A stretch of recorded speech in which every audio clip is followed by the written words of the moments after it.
Selamat berjumpa kembali dengan saya.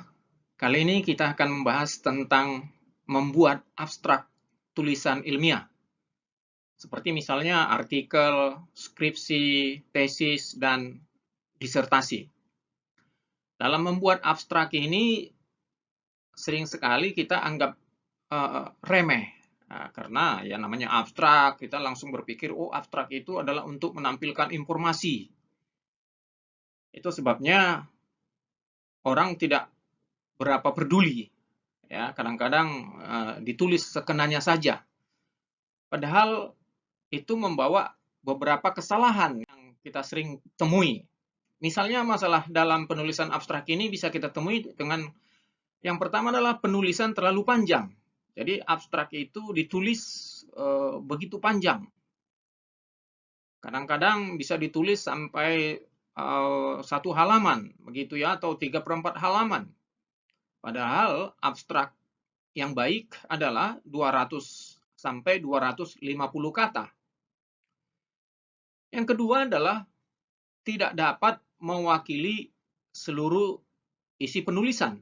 Jadi abstrak tidak dapat mewakili, padahal tujuan abstrak itu adalah menyajikan informasi dari seluruh isi penulisan. Yang ketiga sering sekali adalah tidak mengerti apa yang mau diisi di abstrak. Karena tidak tahu apa yang mau diisi, sehingga abstrak itu menampilkan apa saja, cuplikan yang dianggapnya itu merupakan satu informasi yang baik, sehingga tidak beraturan. Lalu kemudian, kita bisa melihat juga masalah dalam penulisan abstrak ini tentang penjelasan lebih banyak berisi latar belakang masalah. Itulah yang ditampilkan, yang lebih banyak. Sebenarnya, apa yang menjadi tujuan abstrak? Ini yang pertama yang harus kita tahu. Apa tujuan abstrak?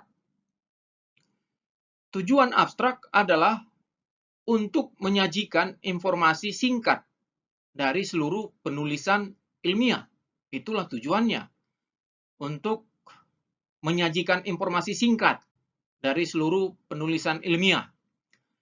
Nah, karena itu tujuan dari abstrak, maka tuliskanlah beberapa hal berikut.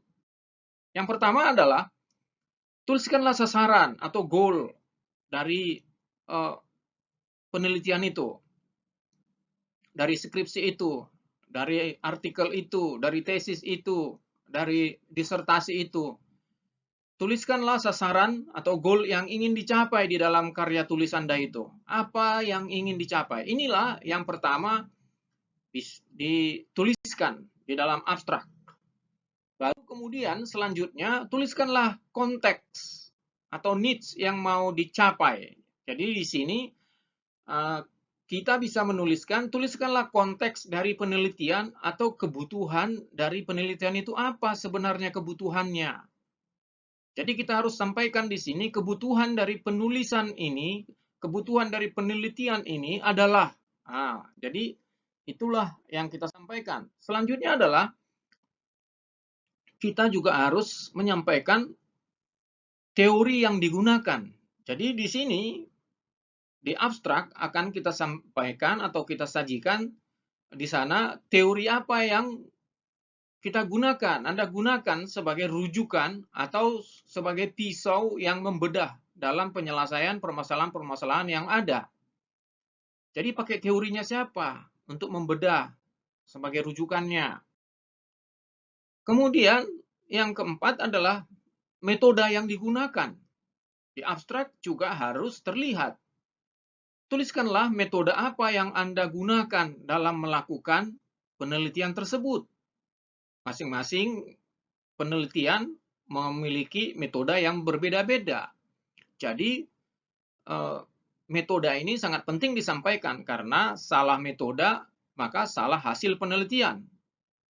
Jadi metode itu yang paling penting karena hasil itu tidak terlalu begitu penting, meskipun penting tetapi tidak terlalu penting, sebab yang paling penting adalah metode. Jika metodenya benar, hasilnya seperti apa, itu tidak menjadi apa. Yang penting adalah metode. Kemudian sampaikanlah hasil penelitian. Jadi di abstrak juga kita harus menyampaikan hasil penelitian kita. Tuliskanlah hasil penelitian Anda. Temuan-temuan apa yang Anda dapatkan. Sampaikanlah di sana. Nah, semua ini nanti disampaikan dalam 200 sampai 250 kata.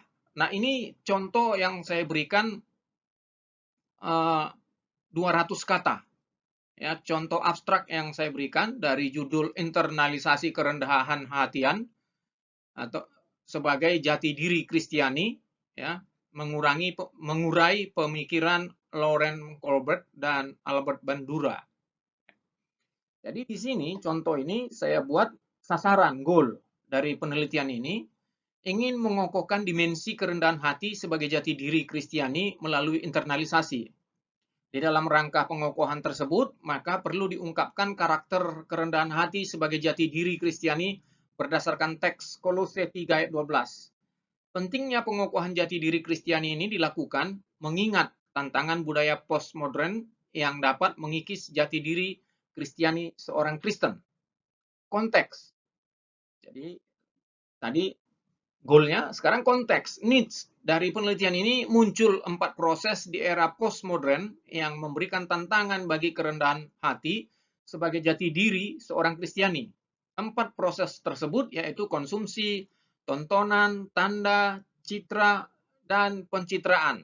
Imagologi ya.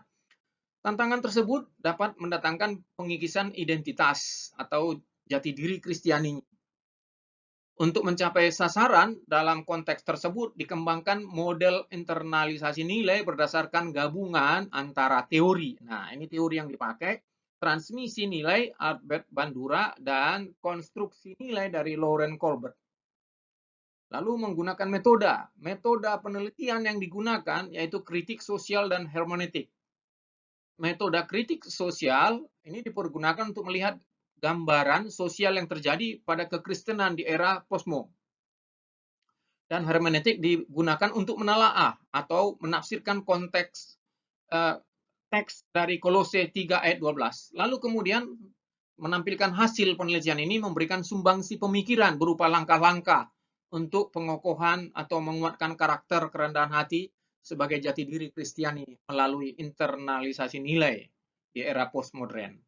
Nah, inilah hasil dari abstrak. Abstrak ini sudah menyajikan seluruh informasi yang penting. Sehingga ketika pembaca membaca abstraksi ini, dia dapat memahami secara keseluruhan tulisan kita. Apakah skripsi, tesis, disertasi, atau artikel. Jadi, inilah artinya abstrak menyajikan informasi. Ya, informasi yang perlu, yang penting. Sehingga abstrak kita menjadi abstrak yang baik.